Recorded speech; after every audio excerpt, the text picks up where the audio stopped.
രാഹുൽ മാങ്കൂട്ടത്തിൽ ഏതു നിമിഷവും അറസ്റ്റിലാകും എന്ന ഈ സാഹചര്യം രൂപപ്പെട്ടിരിക്കുന്നത് നിർണായകമായ തദ്ദേശ തെരഞ്ഞെടുപ്പിന്റെ പ്രചരണം കൊടുമ്പിരി കൊണ്ടിരിക്കുന്ന ഘട്ടത്തിലാണ്. നോക്കൂ, കോൺഗ്രസിനെ സംബന്ധിച്ച് അങ്ങേയറ്റം പ്രതിരോധത്തിലാക്കുന്ന ഒരു സാഹചര്യമാണ് ഇപ്പോൾ ഉടലെടുത്തിരിക്കുന്നത്. അവരുടെ ഒരു പ്രധാനപ്പെട്ട യുവമുഖം, അവരുടെ യുവജന സംഘടനയെ നയിച്ചിരുന്ന വ്യക്തിയാണ് ഇപ്പോൾ ലൈംഗിക പീഡന പരാതിയിൽ അറസ്റ്റ് ഭയക്കുന്നത്. ആ അറസ്റ്റ് ഭയന്ന് നാട് വിട്ടു പോകേണ്ടുന്ന, ഒളിവിലേക്ക് പോകേണ്ടുന്ന സാഹചര്യം വന്നിരിക്കുന്നത്. നോക്കൂ, ഈ സംഭവവുമായി ബന്ധപ്പെട്ട് രാഹുൽ മാങ്കൂട്ടത്തിനെതിരെ പാർട്ടിക്കുള്ളിൽ തന്നെ പരാതികൾ ലഭിച്ചിരുന്നതാണ്. അതിന്റെ ഗ്രാവിറ്റി എത്രയെന്നത് പാർട്ടി തന്നെ മനസ്സിലാക്കിയതാണ്. കൃത്യസമയത്ത് എന്തായാലും നേതൃത്വം ഇടപെടുകയും അതിൽ ചില നടപടികൾ എടുക്കാനും കോൺഗ്രസ് നേതൃത്വത്തിന് കഴിഞ്ഞതാണ്. പക്ഷേ ആ നടപടികൾ എടുത്തതിന് ശേഷം ആ നടപടികൾ പ്രാവർത്തികമാക്കാൻ കോൺഗ്രസ് നേതൃത്വം പരാജയപ്പെട്ടു പോയി. ആ പരാജയം ഇപ്പോൾ ആ പാർട്ടിക്ക് തന്നെ വലിയ തിരിച്ചടി ഉണ്ടാക്കിയിരിക്കുകയാണ്. രാഹുൽ മാങ്കൂട്ടത്തിന്റെ അറസ്റ്റ് ഉണ്ടാകുന്ന ഘട്ടത്തിൽ കോൺഗ്രസ് എന്ന പാർട്ടിയും ഒരു തെരഞ്ഞെടുപ്പിന് മുന്നിൽ അതിന്റെ എല്ലാ കെടുതികളും അനുഭവിക്കേണ്ടുന്ന സാഹചര്യം സൃഷ്ടിക്കപ്പെട്ടിരിക്കുന്നു. അത് എടുത്ത തീരുമാനങ്ങൾ, എടുത്ത നടപടികൾ നടപ്പിലാക്കാൻ ആ പാർട്ടിക്ക് കഴിയാതെ പോയതുകൊണ്ടാണ്. എല്ലാ നേതാക്കളും ആ തീരുമാനത്തിനൊപ്പം ഉറച്ചു നിൽക്കാത്തത് കൊണ്ടാണ്. അതിനപ്പുറം ചില ശക്തികൾ ആ തീരുമാനം അട്ടിമറിക്കാൻ ശ്രമിച്ചതുകൊണ്ടാണ്. സമൂഹ മാധ്യമങ്ങളിൽ നിലപാട് പറഞ്ഞ നേതാക്കന്മാരെയും സ്ത്രീകളെയും വനിതാ നേതാക്കളെയും ഉൾപ്പെടെ അപഹസിച്ചും സമൂഹ മാധ്യമങ്ങളിലൂടെ ആക്രമിച്ചും അവരെ പിന്തിരിപ്പിച്ച് മറ്റൊരു തരത്തിൽ ഇതിനെ ചിത്രീകരിക്കാൻ ശ്രമം നടന്നപ്പോൾ അതിന് മുന്നിൽ കോൺഗ്രസ് പാർട്ടി മുങ്ങിപ്പോവുകയായിരുന്നു. അവർക്ക് എടുത്ത തീരുമാനം നടപ്പാക്കാൻ പറ്റാതെ പോവുകയായിരുന്നു. അതിന്റെ വില കൊടുക്കുകയാണ് ഇപ്പോൾ കോൺഗ്രസ്. പക്ഷെ നോക്കൂ, ഈ ഘട്ടത്തിലും അതിഗുരുതരമായ ആരോപണങ്ങൾ രാഹുൽ മാങ്കൂട്ടത്തിനെതിരെ ഉയരുമ്പോൾ, അത്തരമൊരു FIR രാഹുൽ മാങ്കൂട്ടത്തിന്റെ പേരിൽ ഉണ്ടാകുമ്പോൾ പോലും കോൺഗ്രസിൽ രണ്ട് തട്ടിലാണ് നേതാക്കൾ അഭിപ്രായ പ്രകടനം നടത്തുന്നത്. രാഹുൽ മാങ്കൂട്ടത്തിൽ പാലക്കാട് കോൺഗ്രസിനെ മുന്നിൽ നിന്ന് നയിക്കുകയായിരുന്നു ഈ തെരഞ്ഞെടുപ്പിൽ. അവിടെ സ്ഥാനാർത്ഥികളുടെ തെരഞ്ഞെടുപ്പ് പ്രചരണത്തിൽ ഉൾപ്പെടെ രാഹുൽ മാങ്കൂട്ടത്തിൽ വലിയ സജീവമായിരുന്നു. പാർട്ടി പരിപാടികളിൽ പുറത്താക്കപ്പെട്ട ഒരു നേതാവ് പങ്കെടുക്കുന്ന സാഹചര്യങ്ങളും ഒക്കെ നമ്മൾ കണ്ടുവരികയായിരുന്നു. ആ രാഹുൽ മാങ്കൂട്ടത്തിനെ അങ്ങനെ പ്രവർത്തിക്കാൻ അനുവദിച്ചതിന്റെ വിലയാണ് ഇപ്പോൾ കോൺഗ്രസ് കൊടുക്കേണ്ടി വരുന്നത്. ആ ഘട്ടത്തിലും നേതാക്കൾ രണ്ട് തട്ടിൽ അഭിപ്രായം പറയുന്നു. നമുക്ക് ഈ വിഷയവുമായി ബന്ധപ്പെട്ട് ഏറ്റവും ശക്തമായ നിലപാടെടുത്തത് പ്രതിപക്ഷ നേതാവ് VD സതീശനാണ് എന്ന കാര്യം നിസ്സംശയം പറയാം. ഒപ്പം രമേശ് ചെന്നിത്തല എന്ന മുതിർന്ന നേതാവും രാഹുൽ മാങ്കൂട്ടത്തിൽ വിഷയത്തിൽ ശക്തമായ നിലപാടുകളാണ് എടുത്തത്. പാർട്ടി ഒറ്റക്കെട്ടായി എടുത്ത തീരുമാനം അത് ആരെതിർത്താലും അതിന്റെ മുന്നിൽ ഒരു ചാഞ്ചല്യവും ഉണ്ടാകില്ല എന്നത് VD സതീശൻ വ്യക്തമാക്കിയതാണ്. കടലുപോലെ ഇരച്ചു വന്നാലും ആ തീരുമാനത്തിൽ നിന്ന് പിന്മാറില്ല എന്നതാണ് VD സതീശൻ എടുത്തിരുന്ന നിലപാട്. ഈ വിഷയവുമായി ബന്ധപ്പെട്ട് ഈ വിഷയത്തിൽ ഏറ്റവും കൂടുതൽ വ്യക്തിഹത്യ നേരിടേണ്ടി വന്ന വ്യക്തിയും VD സതീശനാണ്. വലിയ രീതിയിലുള്ള സൈബർ അറ്റാക്കാണ് VD സതീശന് ഈ വിഷയത്തിൽ ശക്തമായ നിലപാടെടുത്തത് കൊണ്ട് തന്നെ നേരിടേണ്ടി വന്നത്. ആ VD സതീശൻ ഇപ്പോഴും നിലപാടിൽ ഉറച്ചു നിൽക്കുകയാണ്. ഈ സംഭവം വന്നപ്പോൾ ഇന്നലെ പക്ഷേ അദ്ദേഹം പ്രതികരിക്കാതെയാണ് മടങ്ങിയത്. ഇന്നും അദ്ദേഹത്തിന്റെ പ്രതികരണം കൂടുതലായി ഈ വിഷയത്തിൽ ലഭ്യമായിട്ടില്ല. പറഞ്ഞ നിലപാടിൽ ഇപ്പോഴും ഉറച്ചു നിൽക്കുന്നത് രമേശ് ചെന്നിത്തലയാണ്. രമേശ് ചെന്നിത്തല ഇന്ന് ആ വിഷയത്തിൽ കുറച്ചുകൂടി മനസ്സ് തുറക്കുമ്പോൾ അദ്ദേഹം പറഞ്ഞത്, എനിക്ക് ഇതിലും കടുത്ത നിലപാടുണ്ടായിരുന്നു, ഇതിലും കടുത്ത നടപടി രാഹുൽ മാങ്കൂട്ടത്തിനെതിരെ എടുക്കണമെന്ന അഭിപ്രായമാണ് ഉണ്ടായിരുന്നത് എന്നതാണ്. ഇപ്പോൾ രാഹുൽ മാങ്കൂട്ടത്തിനെതിരെ എടുത്തിരിക്കുന്ന നടപടികൾ യൂത്ത് കോൺഗ്രസിന്റെ സംസ്ഥാന അധ്യക്ഷ സ്ഥാനത്ത് നിന്ന് മാറ്റി നിർത്തിയിരിക്കുന്നു, പാർലമെന്ററി പാർട്ടിയിൽ നിന്ന് ഒഴിവാക്കിയിരിക്കുന്നു, ഒപ്പം പ്രാഥമിക അംഗത്വത്തിൽ നിന്ന് സസ്പെൻഡ് ചെയ്തിരിക്കുന്നു. ഇത് മാക്സിമം നടപടി എന്ന് പാർട്ടി തന്നെ വിശദീകരിക്കുമ്പോഴാണ് രമേശ് ചെന്നിത്തല പറയുന്നത് ഇതിലും കടുത്ത നടപടി വേണം എന്നതായിരുന്നു തന്റെ നിലപാട്. അതായത് പാർട്ടിയിൽ നിന്ന് പുറത്താക്കുന്നത് ഉൾപ്പെടെ MLA സ്ഥാനം രാജിവെപ്പിക്കുന്നത് ഉൾപ്പെടെയുള്ള കടുത്ത നടപടികൾ വേണമെന്ന് ആഗ്രഹിച്ചിരുന്ന നേതാക്കൾ കോൺഗ്രസ് പാർട്ടിയിൽ ഉണ്ടായിരുന്നു. അതിലൊരാൾ താനാണ് എന്ന് രമേശ് ചെന്നിത്തല പറയുകയാണ്. ആ രമേശ് ചെന്നിത്തല ഇപ്പോഴും നിലപാടിൽ ഉറച്ചു നിൽക്കുകയാണ്. പക്ഷേ ഈ തെരഞ്ഞെടുപ്പിന്റെ സാഹചര്യത്തിൽ കൂടുതലായി ഒന്നും അദ്ദേഹത്തിന് പറയാൻ വയ്യ. അദ്ദേഹം പറയുന്നു, രാഹുൽ മാങ്കൂട്ടത്തിൽ വിഷയത്തിൽ പറയാനുള്ളതൊക്കെ താൻ പറഞ്ഞു കഴിഞ്ഞതാണ്, ഇനി അക്കാര്യത്തിൽ കൂടുതൽ കാര്യങ്ങൾ പറയാനില്ല. അതായത് ക്ലോസ്ഡ് ചാപ്റ്റർ ആണ് രാഹുൽ മാങ്കൂട്ടത്തിൽ എന്നതാണ് ചെന്നിത്തലയുടെ നിലപാട്. അത് എല്ലായ്പ്പോഴും രമേശ് ചെന്നിത്തല ഉയർത്തിപ്പിടിച്ചിട്ടുള്ളതാണ്. ഇപ്പോഴും രമേശ് ചെന്നിത്തല ആ നിലപാടിൽ തന്നെ നിൽക്കുന്നു. ഞങ്ങൾ രാഹുൽ മാങ്കൂട്ടത്തിനെ സംബന്ധിച്ച് ഞാൻ പറയാനുള്ളതെല്ലാം പറഞ്ഞു കഴിഞ്ഞു. വീണ്ടും അത് ഞാൻ ആവർത്തിക്കാൻ ആഗ്രഹിക്കുന്നില്ല. നിയമത്തിന്റെ വഴിക്കുമോ, law will take its own course. ഇതേ സംബന്ധിച്ച് ആദ്യം മുതൽ ഞാനൊരു നിലപാടെടുത്ത ആളാണ്.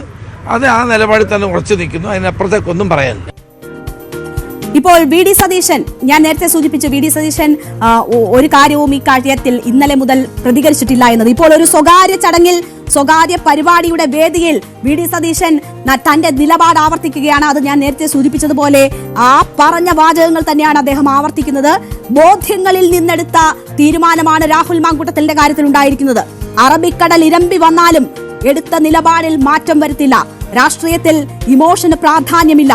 കൂടുതൽ ചോദ്യങ്ങൾക്ക് നോ കമന്റ്സ് എന്ന് വി ഡി സതീശൻ മറുപടി പറഞ്ഞിരിക്കുകയാണ്. അതായത് അറബിക്കടൽ ഇരമ്പി വന്നാലും എടുത്ത നിലപാടിൽ മാറ്റമില്ല എന്ന് അന്ന് പറഞ്ഞ കാര്യം ഇപ്പോഴും വി ഡി സതീശൻ ആവർത്തിക്കുന്നു. അത് വളരെ വ്യക്തമായ ബോധ്യത്തിൽ നിന്നെടുത്ത തീരുമാനമാണ്, പാർട്ടി ആലോചിച്ചെടുത്ത തീരുമാനം എന്നതാണ് വി ഡി സതീശൻ അന്ന് പറഞ്ഞത്.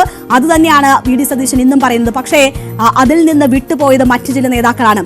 ഈ വിഷയത്തിൽ വി ഡി സതീശനും രമേശ് ചെന്നിത്തലയ്ക്കും ഒപ്പം ശക്തമായ നിലപാടെടുത്ത വ്യക്തി കെ മുരളീധരനായിരുന്നു. കെ മുരളീധരൻ ഇതുമായി ബന്ധപ്പെട്ട് സമാനമായ നിലപാടാണ് എടുത്തിരുന്നത്. ഇന്നലെയും കെ മുരളീധരൻ ഈ വിഷയത്തിൽ പ്രതികരിക്കുമ്പോൾ ഈ കേസെടുത്ത നടപടികൾ എങ്ങനെ പോകുന്നു എന്ന് നോക്കട്ടെ, അങ്ങനെയുള്ള സാഹചര്യത്തിൽ ഒരുപക്ഷെ കൂടുതൽ നടപടികൾ ആവശ്യമായി വരും എന്ന സാഹചര്യം പോലും സൂചിപ്പിച്ചിരുന്നു കെ മുരളീധരൻ. കെ മുരളീധരൻ ഇപ്പോഴും സമാനമായ നിലപാടിൽ ഉറച്ചു നിൽക്കുകയാണ്. കുറ്റാരോപിതനെ പാർട്ടി സംരക്ഷിക്കില്ല എന്ന് പറയുന്നു. പെട്ടെന്നൊരു കേസുമായി വന്നത് ചില രാഷ്ട്രീയ ലക്ഷ്യങ്ങൾ ഉണ്ടാകാം അതിന് പിന്നിൽ എന്നുകൂടി സൂചിപ്പിക്കുന്നു. ഒരേ സമയം പാർട്ടിയെ പ്രതിരോധിക്കുകയും അതേസമയം രാഹുലിനെ പൂർണ്ണമായും തള്ളുകയും ചെയ്യുകയാണ് കെ മുരളീധരൻ. ഈ മൂന്ന് നേതാക്കളാണ് ഈ വിഷയത്തിൽ ഏറ്റവും ശക്തമായ നിലപാടെടുത്തത്. കെ മുരളീധരന്റെ കൂടി പ്രതികരണം കേൾക്കാം. പാർട്ടിയുടെ ഔദ്യോഗികമായിട്ടുള്ള ഒരു ചടങ്ങിൽ അദ്ദേഹം പങ്കെടുക്കുന്നില്ല. പാർട്ടി നേതാക്കളുമായിട്ട് വേദിയും പങ്കിടുന്നില്ല. ഇനി കുറെ കൂടെ സൂക്ഷ്മമായിട്ട് തന്നെ പാർട്ടി ഇക്കാര്യം കൈകാര്യം ചെയ്യും. എങ്ങനെ പാർട്ടിയുടെ ഏതെങ്കിലും തരത്തിലുള്ള സംരക്ഷണം രാഹുൽ മാങ്കൂട്ടത്തിനുണ്ടാവും? അല്ല, അതൊക്കെ അദ്ദേഹത്തിന്റെ സംരക്ഷണം ഒരുക്കേണ്ട അദ്ദേഹം തന്നെയാണ്. പാർട്ടിക്ക് അതിൽ ഒരു ഉത്തരവാദിത്വമില്ല. ഒളിവിലാണ് പിന്നാലെ തന്നെ MLA ആയിട്ടുള്ള ഒരാള് ഒളിവിൽ കഴിയാണ്. അതിനെക്കുറിച്ച് ഞങ്ങൾ അഭിപ്രായം പറയേണ്ട ആവശ്യമില്ലല്ലോ. ഞങ്ങൾ സസ്പെൻഡ് ചെയ്ത ഒരാൾ ഒളിവിലാണോ നേരിട്ടാണോ എന്നൊക്കെ ഞങ്ങൾ അന്വേഷിക്കേണ്ട കാര്യമില്ല. സസ്പെൻഡ് ചെയ്തു. പക്ഷെ കഴിഞ്ഞ കുറച്ചു കാലമായി രാഹുലിന് കോൺഗ്രസിന്റെ പ്രധാനപ്പെട്ട നേതാക്കളിൽ നിന്ന് പിന്തുണ ലഭിക്കുകയാണ്. ശക്തമായ നടപടി എടുത്തിട്ടും ആ നടപടികളൊക്കെ വെള്ളത്തിലാക്കുന്നതല്ലേ അത്തരത്തിലുള്ള? ഒരു വെള്ളത്തിലുമില്ല. പാർട്ടിയുടെ അഭിപ്രായം പറയേണ്ട KPC പ്രസിഡന്റാണ്. അതാണ് ഫൈനൽ. അതിന് എതിരായിട്ട് തീരുമാനം എടുക്കാൻ ഹൈക്കമാൻഡിന് മാത്രമേ അവകാശമുള്ളൂ. ഹൈക്കമാൻഡും ഈ തീരുമാനത്തിന് 100% അംഗീകരിച്ചിട്ടുണ്ട്. പാർട്ടിയുടെ സംഘടനാ ചുമതലയുള്ള ശ്രീ KC വേണുഗോപാൽ അക്കാര്യം വളരെ വ്യക്തമായി പ്രതികരണമാണ് കേട്ടത്. പാർട്ടിയെ പ്രതിരോധത്തിലാക്കുന്ന സാഹചര്യമാണ് ഇത് ഉണ്ടാക്കിയിട്ടുള്ളത് എന്ന കാര്യത്തിൽ സംശയമില്ല. അപ്പോൾ അതിനെ പ്രതിരോധിച്ചുകൊണ്ട് രാഹുൽ മാങ്കൂട്ടത്തിന്റെ മാത്രം ഉത്തരവാദിത്തമാണ് ഇതിനെ നേരിടുക എന്നത് കെ മുരളീധരൻ പറഞ്ഞു വെക്കുകയാണ്. അങ്ങനെ പറഞ്ഞു വെക്കാൻ പറ്റുന്ന സാഹചര്യം കോൺഗ്രസിനാകെയും നേതാക്കൾക്കാകെയും ഉണ്ടായിരുന്ന ഒരു അവസ്ഥയെയാണ് ചില നേതാക്കളുടെ പരാമർശങ്ങൾ ഇപ്പോൾ കോൺഗ്രസ് എത്തിപ്പെട്ടിരിക്കുന്ന ഈ സാഹചര്യത്തിലേക്ക് ആ രാഷ്ട്രീയ പാർട്ടിയെ കൊണ്ടുചെന്ന് എത്തിച്ചിരിക്കുന്നത്. എടുത്ത തീരുമാനങ്ങൾ നടപ്പിലാക്കുന്നതിൽ വരുത്തിയ വിനയാണ് ഇപ്പോൾ അവർക്ക് തന്നെ തിരിച്ചടിയായിരിക്കുന്നത്. ഈ വിഷയത്തിൽ ഇന്ന് രാജ്മോഹൻ ഉണ്ണിത്താൻ എന്താണ് രാഹുൽ മാങ്കൂട്ടത്തിന്റെ വിഷയത്തിൽ സംഭവിച്ചതെന്ന് വളരെ വ്യക്തമായി തന്നെ പറയുന്നുണ്ട്. രാഹുൽ താൻ കുഴിച്ച വടി കൊടുത്ത് അടി വാങ്ങിയതാണ് എന്നതാണ് രാഹുൽ മാങ്കൂട്ടത്തിന്റെ വിഷയത്തിൽ രാജ്മോഹൻ ഉണ്ണിത്താൻ പറയുന്നത്. ഈ രാഹുൽ മാങ്കൂട്ടത്തിനെ അനുകൂലിക്കുന്നവരെ കോൺഗ്രസുകാരായി കാണാനാകില്ല എന്ന് രാജ്മോഹൻ ഉണ്ണിത്താൻ പറയുന്നു. ഇരയെ ഒരു കാരണവശാലും ഇരയ്ക്കെതിരെ ശബ്ദിക്കാൻ പാടില്ല. ഈ ഇരയെ പ്രകോപിപ്പിച്ച് നിരന്തരം വെല്ലുവിളിച്ച് പരാതി നൽകുന്ന സ്ഥിതി ഉണ്ടാക്കുകയായിരുന്നു രാഹുൽ മാങ്കൂട്ടത്തിൽ ഈ വിഷയത്തിൽ ചെയ്തതെന്നാണ് രാജ്മോഹൻ ഉണ്ണിത്താൻ വിലയിരുത്തുന്നത്. രാഹുൽ മാങ്കൂട്ടത്തിനെതിരെ ഈ ആരോപണം ഉയർന്നു വന്നപ്പോൾ തന്നെ ആരോപണത്തിൽ അടിസ്ഥാനമുണ്ടെന്നും ആരോപണം വളരെ ഗൗരവമാണെന്നും കണ്ടുകൊണ്ടാണ് കേരള പ്രദേശ് കോൺഗ്രസ് കമ്മിറ്റി അദ്ദേഹത്തെ യൂത്ത് കോൺഗ്രസ് പ്രസിഡന്റ് സ്ഥാനത്ത് നിന്ന് ഒഴിവാക്കാൻ തീരുമാനിച്ചത്, അദ്ദേഹത്തിന്റെ രാജി ആവശ്യപ്പെട്ടത്, അദ്ദേഹത്തെ പാർട്ടിയിൽ നിന്ന് പുറത്താക്കി, പാർലമെന്ററി പാർട്ടിയിൽ നിന്നും പുറത്താക്കി. അപ്പോ സമാനതകളില്ലാത്ത ഒരു തീരുമാനമാണ് കേരള പ്രദേശ് കോൺഗ്രസ് കമ്മിറ്റിയും പ്രതിപക്ഷ നേതാവും കൈക്കൊണ്ടത്. അദ്ദേഹത്തിനെതിരെ ആരോപണം ഉന്നയിച്ച ഇരയെ ആക്രമിച്ച് ചോദ്യം ചോദിക്കുന്ന മാധ്യമ പ്രവർത്തകരെ പ്രകോപിപ്പിച്ച് ആ ഇരയെ മുഖ്യമന്ത്രിയുടെ മുമ്പിൽ എത്തിച്ചതിന്റെ ഉത്തരവാദിത്വം രാഹുലിനല്ലാതെ മറ്റാർക്കുമില്ല. രാഹുലിനല്ലാതെ മറ്റാർക്കും അതിന്റെ ഉത്തരവാദിത്തം ഇല്ല എന്നതാണ് രാജ്മോഹൻ ഉണ്ണിത്താൻ പറഞ്ഞു വെക്കുന്നത്. ഈ വിഷയത്തിൽ KC വേണുഗോപാൽ KC വേണുഗോപാലിന്റെ വലിയ പിന്തുണ രാഹുൽ മാങ്കൂട്ടത്തിന് ലഭിച്ചിട്ടുണ്ട് എന്നതാണ് ഉയരുന്ന ആക്ഷേപം. KC വേണുഗോപാൽ, ഷാഫി പറമ്പിൽ എന്നിവരുടെ സംരക്ഷണയിലാണ് രാഹുൽ വീണ്ടും പാർട്ടിയിൽ സജീവമായത് എന്നതാണ് ഉയരുന്ന ആക്ഷേപം. KC വേണുഗോപാൽ പക്ഷേ മാധ്യമങ്ങളെ കാണുമ്പോൾ മാധ്യമങ്ങളോട് പറഞ്ഞത് നേതാക്കളിൽ ഒരു വിഭാഗം രാഹുൽ മാങ്കൂട്ടത്തിലിനെ പിന്തുണയ്ക്കുന്നു എന്ന് പറയുന്നത് തെറ്റിദ്ധാരണയാണ് എന്നതാണ്. പാർട്ടി സസ്പെൻഡ് ചെയ്ത ആൾ പാർട്ടി പരിപാടിയിൽ പങ്കെടുക്കരുതെന്നാണ് തന്റെ നിലപാട് എന്നതുകൂടി KC വേണുഗോപാൽ പറയുന്നു. കാര്യങ്ങൾക്ക് നിയമത്തിൻ്റെതായ വ്യവസ്ഥയുണ്ട്. നിയമവ്യവസ്ഥ അനുസരിച്ചിട്ട് പോലീസ് FIR രജിസ്റ്റർ ചെയ്തിട്ടുണ്ട്. നിയമപരമായിട്ട് മുന്നോട്ട് പോകണം. നിയമപരമായി മുന്നോട്ട് പോകുന്നത് പൂർണ്ണമായിട്ടും നമ്മളെല്ലാം സ്വാഗതം ചെയ്യുകയാണ്. നിയമപരമായിട്ടുള്ള നടപടി രാജ്യത്ത് നിയമം നടപ്പിലുണ്ടല്ലോ. ആ നിയമം അനുസരിച്ചിട്ട് ഇത്തരം കാര്യങ്ങൾക്ക് പരാതി വന്നാൽ എടുക്കുന്ന നിയമത്തിന്റെ വഴിയിൽ തന്നെ പോട്ടെ. ഈ പാർട്ടിയിലെ ഒരു വിഭാഗം നേതാക്കളാണ് രാഹുലിന് സംരക്ഷണം ഒരുക്കുന്നത്. അതൊക്കെ തെറ്റിദ്ധാരണ ഉണ്ടാക്കുന്ന കാര്യങ്ങളാണ്. ഞാൻ ഒരു കാര്യം ചോദിക്കട്ടെ. ഈ സംഭവം ഉണ്ടായപ്പോൾ തന്നെ യൂത്ത് കോൺഗ്രസിന്റെ പ്രസിഡന്റ് സ്ഥാനത്ത് നിന്ന് അദ്ദേഹത്തെ മാറ്റി. പാർട്ടിയിൽ നിന്നും സസ്പെൻഷൻ എന്ന് പറഞ്ഞാൽ പാർട്ടിയുടെ ഏറ്റവും കടുത്ത നടപടിയാണ്. പാർട്ടിയിൽ നിന്ന് അദ്ദേഹത്തെ സസ്പെൻഡ് ചെയ്തു. നിയമസഭ നടന്നപ്പോൾ കോൺഗ്രസ് പാർലമെന്ററി പാർട്ടിയിൽ അദ്ദേഹം ഉണ്ടായിരുന്നു. അപ്പോൾ ഒരു ആരോപണം വന്ന ഒരാൾക്ക് എതിരെ എടുക്കാവുന്നതിന്റെ പരമാവധി കാര്യമാണ് കോൺഗ്രസ് പാർട്ടി ചെയ്തിരിക്കുന്നത്. സമാനമായ ആരോപണം മറ്റു പാർട്ടികളിൽ വന്നപ്പോൾ നിങ്ങൾക്കറിയാം, ഞാനതിന്റെ വിശദാംശങ്ങൾ കാണണ്ട. അതിനേക്കാളൊക്കെ ഉപരിയായിട്ട് ഞങ്ങൾ വളരെ ശക്തമായിട്ടുള്ള നടപടിയാണ് എടുത്തിരിക്കുന്നത്. ഇനി നിയമത്തിന്റെ വഴിക്ക് പോട്ടെ, ബാക്കി നിയമം നിയമത്തിന്റെ വഴിക്ക് പോകട്ടെ എന്നതാണ് കോൺഗ്രസിന്റെ ഈ വിഷയത്തിലുള്ള നിലപാട്. ബാക്കി കാര്യങ്ങൾ പാർട്ടി പ്രദേശ് കമ്മിറ്റിയാണ് സ്വീകരിക്കേണ്ടത് എന്നതുകൂടിയാണ് KC വേണുഗോപാൽ പറഞ്ഞു വെക്കുന്നത്. പക്ഷെ നോക്കൂ, ഈ വിഷയത്തിൽ ഇപ്പോഴും പാർട്ടിയെ പ്രതിരോധത്തിലാക്കുന്ന വിധത്തിൽ ഈ വിഷയത്തിന്റെ ഗൗരവം ഉൾക്കൊള്ളാതെ സംസാരിക്കുന്ന നേതാക്കളാണ് കോൺഗ്രസിന്റെ വലിയ ശാപം എന്ന് പറയുന്നത്. അതിൽ ഏറ്റവും പ്രധാനം ഇന്ന് മാധ്യമങ്ങളോട് പ്രതികരിച്ചതിൽ അടൂർ പ്രകാശ് വീണ്ടും രാഹുലിനെ സംരക്ഷിച്ചുകൊണ്ട് രാഹുലിനെ തള്ളിപ്പറയാതെ രംഗത്തെത്തിയിരിക്കുന്നതാണ്. നേരത്തെ രാഹുൽ മാങ്കൂട്ടത്തിൽ പോലും പറയാത്ത സിദ്ധാന്തങ്ങൾ ഇതിൽ ആവിഷ്കരിച്ചത് അടൂർ പ്രകാശാണ്. AI ഉപയോഗിച്ച് ഈ ഘട്ടത്തിൽ ഏത് സംഭാഷണം വേണമെങ്കിലും എങ്ങനെ വേണമെങ്കിലും ഉണ്ടാക്കാം എന്നതായിരുന്നു അന്ന് അടൂർ പ്രകാശ് ഇതിനെക്കുറിച്ച് പറഞ്ഞത്. ഇന്ന് അടൂർ പ്രകാശ് ഈ തെരഞ്ഞെടുപ്പ് കാലഘട്ടങ്ങളിൽ LDFന് എപ്പോഴും ഇതുപോലെയുള്ള ഇരകളെ കിട്ടിക്കൊണ്ടിരിക്കും എന്ന, പരോക്ഷമായി ഇരയെപ്പോലും ഈ അതിജീവിതയെപ്പോലും അപഹസിക്കുന്ന പരാമർശമാണ് അടൂർ പ്രകാശിന്റെ ഭാഗത്തു നിന്നും ഉണ്ടായിട്ടുള്ളത്. സ്വന്തം അനുഭവത്തിന്റെ പശ്ചാത്തലത്തിലാണ് എന്നുകൂടി അടൂർ പ്രകാശ് ഇക്കാര്യത്തിൽ പറയുന്നു. അപ്പോൾ രാഹുലിനെ സംരക്ഷിച്ചുകൊണ്ടും ഇതിൽ മറ്റ് സിദ്ധാന്തങ്ങൾ അവതരിപ്പിച്ചുകൊണ്ടും പാർട്ടിയെ തന്നെ പ്രതിരോധത്തിലാക്കുന്ന നിലപാടാണ് അടൂർ പ്രകാശ് ഈ വിഷയത്തിൽ ഇന്നും സ്വീകരിച്ചത്. മാർക്സിസ്റ്റ് പാർട്ടി ഉണ്ടാക്കിയെടുക്കുന്ന ഒരു കെണിയാണ്. തെരഞ്ഞെടുപ്പുമായി ബന്ധപ്പെട്ടുകൊണ്ട് അയ്യപ്പന്റെ സന്നിധിയിൽ നിന്നും മോഷണം നടത്തിയിട്ട് ആ മോഷണവുമായി ബന്ധപ്പെട്ടുകൊണ്ട് ഇന്ന് നിരവധി നേതാക്കന്മാർ ജയിലിൽ കിടക്കുകയാണ്. ജയിലിൽ കിടക്കുന്ന അവസരത്തിൽ ഇതൊക്കെ ഒന്ന് വഴി മാറ്റിവിടുന്നതിന് വേണ്ടി ഒരു പുതിയ തന്ത്രം മെനഞ്ഞിരിക്കുകയാണ്. ആ തന്ത്രത്തിൽ ഇന്ന് ഞങ്ങളെ സംബന്ധിച്ചിടത്തോളം ഞങ്ങൾക്ക് വ്യക്തമായ അഭിപ്രായമുള്ളവരാണ്. ആ അഭിപ്രായങ്ങൾ ഞാൻ ഇന്നലെയും തുറന്നു പറഞ്ഞതാണ്.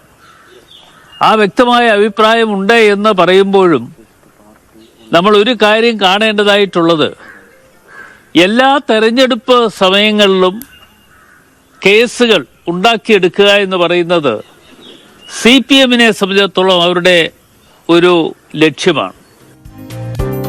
ഏത് അനുഭവത്തിന്റെ പശ്ചാത്തലത്തിലായാലും വളരെ നിരുത്തരവാദപരമായ പരാമർശമാണ് അടൂർ പ്രകാശിന്റെ ഭാഗത്തു നിന്ന് ഇന്നും ഈ വിഷയവുമായി ബന്ധപ്പെട്ടുണ്ടായിട്ടുള്ളത്. സമാനമായിരുന്നു, രാഷ്ട്രീയ പ്രേരിതമാണ് ഇപ്പോഴത്തെ ഈ നീക്കങ്ങൾ എന്ന് തിരുവഞ്ചൂർ രാധാകൃഷ്ണൻ ആക്ഷേപിക്കുന്നു. ഒപ്പം VK ശ്രീകണ്ഠനും രാഹുലിനെ തള്ളാതെ രംഗത്ത് വരികയാണ്. ഇരയ്ക്കൊപ്പമാണോ വേട്ടക്കാരനൊപ്പമാണോ എന്ന ചോദ്യത്തിന് പോലും മറുപടി പറയാതെയാണ് VK ശ്രീകണ്ഠൻ ഈ വിഷയത്തിൽ മാധ്യമങ്ങളോട് സംസാരിച്ചത്. രാഹുൽ മാങ്കൂട്ടത്തിൽ അവിടെ പാലക്കാട് കോൺഗ്രസിന്റെ സ്ഥാനാർത്ഥികൾക്ക് വേണ്ടി രംഗത്തിറങ്ങിയ കാര്യങ്ങൾ പോലും ഒരു തരത്തിൽ ന്യായീകരിക്കുന്ന തരത്തിൽ, അല്ലെങ്കിൽ പാർട്ടി ആരെയും ഇതൊന്നും ഏർപ്പെടുത്തിയിരുന്നില്ല എന്ന തരത്തിൽ അതിനെയൊക്കെ ന്യായീകരിച്ചുകൊണ്ടാണ് ഈ വിഷയത്തിൽ VK ശ്രീകണ്ഠൻ രംഗത്ത് വരുന്നത്. അങ്ങനെ ചില നേതാക്കൾക്ക് ഇനിയും നേരം വെളുത്തിട്ടില്ല. ആരാണ് രാഹുൽ എന്ന് മനസ്സിലാകാഞ്ഞിട്ടാണോ, അതല്ലെങ്കിൽ ഇതൊക്കെ വളരെ സ്വാഭാവികമായ കാര്യങ്ങളായിട്ടാണോ ഈ നേതാക്കൾ കാണുന്നതെന്ന് സംശയം തോന്നും അവരുടെ പ്രതികരണം കേട്ടാൽ. ആ സമയം തെരഞ്ഞെടുപ്പിന് തൊട്ട് മുമ്പ് അപ്പൊ ഇത് തെരഞ്ഞെടുപ്പിൽ ആയുധമാക്കണം എന്നുള്ള പ്ലാനോട് കൂടി അവരിങ്ങനെ കാത്തിരുന്ന് തെരഞ്ഞെടുപ്പിന്റെ പോളിംഗിന്റെ തൊട്ട് അടുത്ത തലയാഴ്ചയിൽ അവർ ഈ കേസ് രജിസ്റ്റർ ചെയ്യാണ്. അപ്പൊ സ്വാഭാവികമായിട്ട് ഇതിനുള്ള പോംവഴി എന്താ? അവർ കേസ് രജിസ്റ്റർ ചെയ്ത് കഴിയുമ്പോൾ നിയമപരമായ വഴി, നിയമത്തിന്റെ വഴിയിൽ. കാരണം ഗവൺമെന്റ് ഒരു വഴി കാണിച്ചു കൊടുത്തു, എന്താ നിയമത്തിന്റെ വഴിക്ക് പോകണമെന്ന്. ആ വഴിയിൽ തന്നെയാണ് പോകുക. സ്വാഭാവികമായിട്ടത് നിഷേധിക്കാൻ ഒരു പൗരന് സാധ്യമല്ല. അത് ഇന്ത്യൻ ഭരണഘടന കൊടുക്കുന്ന ഉറപ്പാണ്. ഇന്നലെയാണല്ലോ പരാതി കൊടുത്തത്. ആ പരാതി പോലീസ് സ്വീകരിച്ച് അതിൻ്റെതായ നടപടികളിലേക്ക് കടക്കട്ടെ. നിയമപരമായിട്ട് വരുമ്പോൾ സ്വാഭാവികമായിട്ടും ആരാണ് പ്രതി, എന്താണ് വസ്തുത എന്നും വിശദമായി അന്വേഷണം നടക്കട്ടെ. അതിനെന്താ തടസ്സം? അന്വേഷണത്തിന് യാതൊരു തടസ്സമില്ലല്ലോ. ഒരു വ്യക്തി പരാതി കൊടുത്താൽ, പോലീസിലോ കോടതിയിലോ പരാതി കൊടുത്താൽ ഇവിടെ ഒരു നിയമ വ്യവസ്ഥ ഉണ്ടല്ലോ. ആ നിയമവ്യവസ്ഥ പ്രകാരം അന്വേഷണം നടക്കട്ടെ. ഇതിനു മുമ്പ് ഇതൊന്നും ഇല്ലാതെയാണല്ലോ പുകമറ മുഴുവൻ സൃഷ്ടിച്ചത്, നിങ്ങളെല്ലാവരും കൂടെ ചേർന്ന്. ഇന്നലെയാണല്ലോ ഒരാൾ പരാതി തന്നിരിക്കുന്നത്. മാധ്യമങ്ങൾ സൃഷ്ടിച്ച പുകമറ എന്നൊക്കെ വരുത്തി തീർക്കാനൊക്കെയുള്ള ഒരു ശ്രമം കൂടി പാലക്കാട്ടെ DCC അധ്യക്ഷൻ കൂടിയായിരുന്ന, നേരത്തെ ചുമതല വഹിച്ചിരുന്ന വി കെ ശ്രീകണ്ഠന്റെ ഭാഗത്തു നിന്നും ഉണ്ടാകുകയാണ്. വി കെ ശ്രീകണ്ഠൻ MPയുടെ ഭാഗത്തു നിന്നും ഉണ്ടാകുകയാണ്. ഈ വിഷയത്തിൽ കുറച്ചുകൂടി കടന്ന് ഈ അതിജീവിതയെ അപമാനിക്കുന്ന തരത്തിലുള്ളൊരു പരാമർശമാണ് DCC പ്രസിഡന്റ് A തങ്കപ്പന്റെ ഭാഗത്തു നിന്നും ഉണ്ടായത്. ഈ പരാതി കൊടുത്ത സമയത്തിൽ സംശയമുണ്ട് എന്ന് പറയുന്നു. ഇത്ര നാൾ എവിടെയായിരുന്നു ഈ പരാതിക്കാരി എന്ന് ചോദിക്കുന്നു. ഇപ്പോൾ പരാതി നൽകിയതിൽ വലിയ ദുരൂഹതയുണ്ട് എന്ന ഒരു ആരോപണമാണ് DCC അധ്യക്ഷൻ ഉയർത്തിയത്. ഇത് ഇന്നലെ വന്നാണോ, മിനിഞ്ഞാന്ന് വന്നാണോ ഈ ആരോപണം? കേൾക്കട്ടെ, മിനിഞ്ഞാന്ന് വന്നാണോ? അല്ലല്ലോ ചേട്ടാ. എന്ത് ആശങ്ക! അത് മാത്രമല്ല, ഒന്നും കൂടെ വേണ്ടത്, കേരള ഗവൺമെന്റ് ഒരു സമിതി വെച്ച് പരാതി അന്വേഷണം നടക്കായിരുന്നു. ആരെങ്കിലും പരാതി ഉണ്ടോ അല്ലേ? എന്തുകൊണ്ട് അന്ന് കെട്ട് ഈ പറയുന്നവർ ജീവിച്ചിരുന്നില്ലേ? കൊടുക്കണ്ടേ അന്തസ്സായിട്ട്? ഉണ്ട് എന്ന് പറഞ്ഞ അന്തസ്സായി പറയണ്ടേ? അവിടെയാ വേണ്ടത്. ഇത് ഈ സമയത്ത് നോക്കുമ്പോൾ അത് എനിക്കൊരു സംശയം, ഞാൻ ആ തള്ളിക്കളയുന്നില്ല, അത് ഗൗരവമായിട്ട് എടുക്കണം ആ പരാതി. പക്ഷെ പരാതി വന്ന സമയമാണ് ഞാൻ സംശയിച്ചത്. 6-7 മാസമായിട്ട് ഇങ്ങനെ ഒരു അനുഭവം ഉണ്ടായെങ്കിൽ ഒളിച്ചു വെക്കേണ്ട കാര്യം ഇപ്പൊ മാത്രം മറന്നേക്ക് പുറത്ത് വരേണ്ട കാര്യം നേരത്തെ വരാമല്ലോ. എന്നിട്ട് ഞാൻ ഇപ്പോഴും പറഞ്ഞു, ആ പരാതി അന്വേഷിക്കട്ടെ, കുറ്റം ചെയ്യുന്ന ശിക്ഷിക്കപ്പെടുന്നത്. സ്വാഭാവികമായും തദ്ദേശ തെരഞ്ഞെടുപ്പ് പ്രചരണം മൂർധന്യാവസ്ഥയിൽ എത്തി നിൽക്കുന്ന ഒരു സാഹചര്യമാണ്. ഇങ്ങനെ ഒരു വിഷയം വീണ് കിട്ടിയാൽ രാഷ്ട്രീയ പാർട്ടികൾ അത് ആയുധമാക്കുമെന്ന കാര്യത്തിൽ സംശയമില്ല. പക്ഷേ ഇര പരാതി കൊടുക്കാനുള്ള സമയം തീരുമാനിക്കേണ്ടത് ഇരയാണ്. ഇരയെ അധിക്ഷേപിക്കുന്നത് ഉൾപ്പെടെയുള്ള പരാമർശങ്ങളാണ് നേതാക്കളുടെ ഭാഗത്തു നിന്നും ഉണ്ടാകുന്നത്. ഈ വിഷയത്തിൽ ഇപ്പോൾ കിട്ടിയ ഈ അവസരം രാഷ്ട്രീയമായി ഉപയോഗിക്കാൻ തന്നെയാണ് ഇടത് പാർട്ടികൾ തീരുമാനിച്ചിരിക്കുന്നത്. ഒപ്പം BJPയും അത്തരം നീക്കം തന്നെ നടത്തുന്നു. ഈ വിഷയത്തിൽ MLA സ്ഥാനം രാജിവെക്കണമെന്നത് CPM ഇന്നലെ തന്നെ ആവശ്യപ്പെട്ടതാണ്. രാഹുൽ മാങ്കൂട്ടത്തിൽ MLA സ്ഥാനം എത്ര പെട്ടെന്ന് രാജിവെക്കുന്നു അത്രയും നല്ലത് എന്നതായിരുന്നു അവർ സൂചിപ്പിച്ചിരുന്നത്. ഇപ്പോഴും ഈ MLA സ്ഥാനത്ത് രാഹുൽ മാങ്കൂട്ടത്തിൽ തുടരുന്നത് രാഹുൽ മാങ്കൂട്ടത്തിന് സംരക്ഷണം ഒരുക്കുന്ന UDF എന്ന ആരോപണമാണ് ഇപ്പോൾ CPM ഉയർത്തുന്നത്. അത് എന്താണ് ഈ വിഷയങ്ങളിൽ ഇവരുടെ സമീപനം എന്നത് സൂചിപ്പിക്കുന്നതാണ് എന്നതാണ് അവർ ചർച്ചയാക്കുന്നത്. വലിയ രീതിയിലുള്ള പ്രതിഷേധ പ്രകടനങ്ങൾ ഇന്നലെ പാലക്കാട് ഉൾപ്പെടെ നമ്മൾ കണ്ടതാണ്. അത്തരം സംഭവങ്ങളിലേക്ക് കൂടുതൽ കടക്കാനാണ് CPMഉം ഒപ്പം തന്നെ DYFIയും തയ്യാറെടുക്കുന്നത്. എന്തായാലും ഇപ്പോൾ അവരെ സംബന്ധിച്ച് സ്വർണ്ണക്കൊള്ള ഉൾപ്പെടെയുള്ള വിഷയങ്ങൾ വലിയ രീതിയിൽ ചർച്ചയായിരിക്കുന്ന, അറസ്റ്റ് ഉൾപ്പെടെയുള്ള വിഷയത്തിൽ വലിയ രീതിയിൽ പ്രതിരോധത്തിലായിരിക്കുന്ന സമയത്താണ് ഇത്തരമൊരു രാഷ്ട്രീയ വിഷയം വീണ് കിട്ടുന്നത്. അത് പ്രയോജനപ്പെടുത്തുക എന്നതാണ് ഏതൊരു രാഷ്ട്രീയ പാർട്ടിയെയും പോലെ അവരും ശ്രമിക്കുന്നത്. ഇപ്പോൾ ആ വിഷയവുമായി ബന്ധപ്പെട്ടുള്ള പ്രതികരണങ്ങൾ കൂടി കേൾക്കാം. ആ കുട്ടിയും രാഹുൽ മാങ്കൂട്ടവുമായുള്ള ടെലഫോൺ സംഭാഷണം കേട്ട ഒരാൾക്കും ഇത്രയധികം വലിയൊരു പീഡനം ഒരുപക്ഷെ നമുക്ക് ഇതുവരെ കേൾക്കാത്ത നിലയിലുള്ള കാര്യങ്ങളാണ് ഈ സംഭാഷണത്തിൽ നിന്ന് നമ്മൾ മനസ്സിലാക്കുന്നത്. അന്തസ്സുണ്ടെങ്കിൽ, മാന്യതയുണ്ടെങ്കിൽ, ഇത് രണ്ടും അയാൾക്കില്ലെന്നറിയാം, എങ്കിൽ പോലും അയാൾ രാജിവെക്കേണ്ടതാണ്. കേരളത്തിലെ ജനങ്ങളെ അങ്ങനെ റീൽസ് ഇട്ട് പറ്റിക്കാമെന്ന് കരുതണ്ട. കുറച്ച് സിനിമാ നടിമാരൊക്കെ ആ റീൽസ് അഭിനയിക്കാൻ കിട്ടുമായിരിക്കും. അങ്ങനെ കുറച്ച് ആളുകളെ കൊണ്ടുവന്നിട്ട് ഷാഫിയും ഇയാളും ഒരു ജനപ്രിയനാണ് എന്ന് വരുത്തി തീർത്ത് ആളുകൾക്കിടയിൽ തെറ്റിദ്ധാരണ പരത്തുകയാണ്. അതുകൊണ്ട് റീൽസ് കൊണ്ടൊന്നും രക്ഷപ്പെടാൻ വേണ്ടി കഴിയുന്ന ഒരു കേസായിട്ട് ഇതിനെ കാണേണ്ടതില്ല. കേരളത്തിലെ പോലീസ് വളരെ കൃത്യമായി ഈ കാര്യങ്ങൾ ഇടപെട്ടുകൊണ്ടിരിക്കുന്നു. കേരളത്തിലെ പോലീസിൽ ഞങ്ങൾക്ക് വിശ്വാസമുണ്ട്. അതുകൊണ്ട് ഈ സൈക്കോപാത്ത് ക്രിമിനൽ ഉൾപ്പെടെ ഇദ്ദേഹത്തിന്റെ കൂട്ടാളിയായിട്ടുള്ള ഷാഫിയും സംഘവും ഉൾപ്പെടെ നിയമത്തിന്റെ മുന്നിലേക്ക് വരേണ്ടി വരും എന്ന കാര്യത്തിൽ ഒരു തർക്കവുമില്ല. ബിജെപിയും അതിശക്തമായി തന്നെ ഈ വിഷയത്തിൽ രംഗത്ത് വരികയാണ്. രാഹുൽ മാങ്കൂട്ടത്തിന് സംരക്ഷണം ഒരുക്കുന്നത് കോൺഗ്രസിൽ രൂപപ്പെട്ട അധോലോക സംഘമാണ് എന്നതാണ് കെ സുരേന്ദ്രൻ ആരോപിക്കുന്നത്. ഈ അറസ്റ്റ് വൈകുന്നത് തെളിവ് നശിപ്പിക്കാൻ പ്രതിക്ക് സഹായകമാകും എന്നതുൾപ്പെടെയുള്ള ആരോപണങ്ങൾ ഉന്നയിക്കുന്നുണ്ട്. ബിജെപി ഒരേ സമയം അറസ്റ്റ് വൈകുന്ന സാഹചര്യം ഉണ്ടാകുന്നു എന്നൊരു ആരോപണം കൂടി ഈ വിഷയത്തിൽ ഉന്നയിക്കുകയാണ്. എന്തായാലും രാഷ്ട്രീയ പാർട്ടികളെ സംബന്ധിച്ച് തെരഞ്ഞെടുപ്പ് പ്രചരണം കൊടുമ്പിരി കൊണ്ടിരിക്കുന്ന ഈ ഘട്ടത്തിൽ ഉണ്ടായിരിക്കുന്ന വിഷയങ്ങൾ അവർ ഉപയോഗപ്പെടുത്തുമെന്ന കാര്യത്തിൽ സംശയമില്ല. പക്ഷേ ഈ വിഷയത്തിൽ രാഹുൽ മാങ്കൂട്ടത്തിന്റെ വിഷയത്തിൽ എന്താണ് അവസ്ഥയെന്നത് കോൺഗ്രസ് പാർട്ടി സ്വമേധയാ മനസ്സിലാക്കിയിട്ടുള്ളതാണ്. അതിലെ നേതാക്കൾക്ക് ബോധ്യപ്പെട്ടിട്ടുള്ളതാണ്. അതിൽ അവർ തന്നെ അന്വേഷണം നടത്തി നിഗമനങ്ങളിൽ എത്തിയിട്ടുള്ളതാണ്. അതിന്റെ പ്രത്യാഘാതം എന്താകും എന്നത് അവർ തന്നെ പഠിച്ചതാണ്. അതനുസരിച്ച് നടപടിയും എടുത്തതാണ്. ആ വിഷയത്തിൽ മറ്റേതെങ്കിലും രാഷ്ട്രീയ പാർട്ടിയെ കുറ്റം പറയാൻ പറ്റുമോ? ഒരു പരാതിക്കാരി എപ്പോൾ ആ വിഷയത്തിൽ പരാതി കൊടുക്കണമെന്നത് അവരുടെ അവകാശമാണ്. അവർ അനുഭവിച്ച കടന്നുപോയ ശാരീരിക മാനസിക ബുദ്ധിമുട്ടുകൾ എന്താണ് എന്നത് അവർ മൊഴിയായി നൽകിയിട്ടുണ്ട്. പരാതിയിൽ ഉൾപ്പെടെ അക്കാര്യങ്ങളൊക്കെ സൂചിപ്പിച്ചിട്ടുണ്ട്. ആ സ്ത്രീ അല്ലെങ്കിൽ ആ അതിജീവിത ആ ഘട്ടത്തിൽ എന്തുകൊണ്ട് പരാതി കൊടുത്തില്ല എന്നൊരു ചോദ്യം ചോദിക്കുന്നത് പോലും എത്ര അനുചിതമാണെന്നിരിക്കെ ആ കാര്യങ്ങൾ ചൂണ്ടിക്കാട്ടി ഗൂഢാലോചനാ സിദ്ധാന്തങ്ങളും AI സിദ്ധാന്തങ്ങളും അവതരിപ്പിച്ച് ഇതിന് ന്യായീകരിക്കാൻ ശ്രമിക്കുന്നവർ, കുടപിടിക്കാൻ ശ്രമിക്കുന്നവർ സ്വയം കുളം തോണ്ടുകയാണ്, സ്വയം അപകടത്തിലേക്ക് പോവുകയാണ് എന്ന് പറയാതെ വയ്യ. ഇത്തരം വ്യക്തികളുടെ തെറ്റിനെ തള്ളിപ്പറയാനുള്ള ആർജവമാണ് നേതാക്കൾ കാട്ടേണ്ടത്. ആ ആർജവം ഇല്ലാതെ പോയതും ആ എടുത്ത തീരുമാനം നടപ്പാക്കാൻ പറ്റാതെ പോയതുമാണ് കോൺഗ്രസിനെ ഇപ്പോൾ പ്രതിരോധത്തിലാക്കുന്നത്. അതിൽ മാറി ചിന്തിച്ചവർക്കൊപ്പമാണ് ജനമനസ് എന്ന് പറയാതിരിക്കാൻ വയ്യ. VD സതീശനും രമേശ് ചെന്നിത്തലയും K മുരളീധരനും ഈ വിഷയത്തിലെടുത്ത നിലപാടിനൊപ്പമായിരിക്കും ജനമനസ്, ഈ നാട്ടിലെ സ്ത്രീ മനസ്സ് എന്ന്